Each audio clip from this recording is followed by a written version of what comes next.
Hi everyone, my name is Judith Porch and I'm a professional calligrapher based in South Wales. I wanted to talk to you about my piece for the SSI exhibition, and it's called Mira Reimagined, and it's based on a wonderful book created by George Boxguy in 1562. He did all the wonderful lettering, and then 30 years later Joris Hofnagel illuminated it, and this is the piece that it is based on.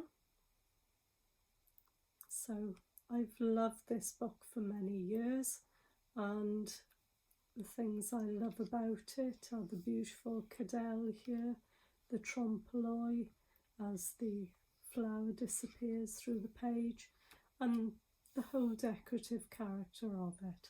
So I wanted to produce my piece based on this because I wanted to bring together the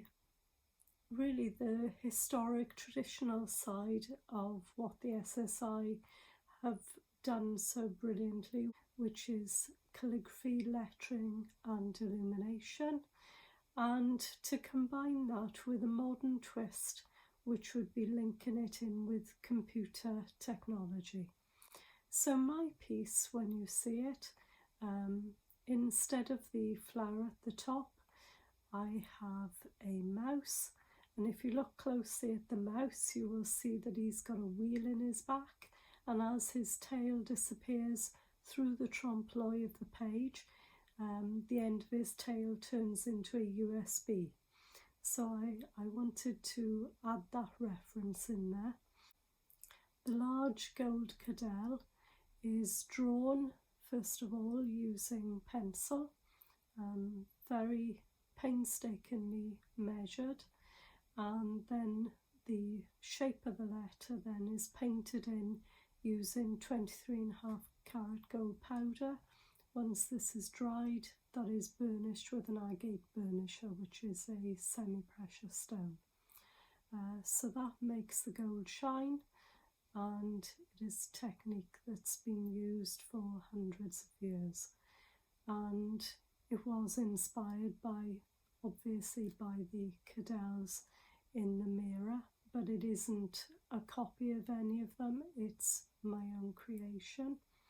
And the 3D effect for the words made beautiful in the centre, now that is written by hand first of all, then that is imported into a computer program, it's manipulated to give the desired effect, and then printed out and then recreated by hand onto the finished piece.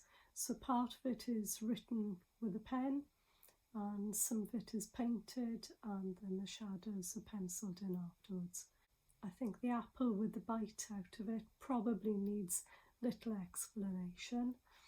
But finally the moth on the piece, and now that has got a really interesting story because that represents the first computer bug. And on the 9th of September 1947, some of the first computer scientists at Harvard were having problems with their computer, and it kept shorting. So when they opened up the actual hardware of the computer, inside they found a moth. So that moth was the very first computer bug. So that is why the moth is included on the piece as well.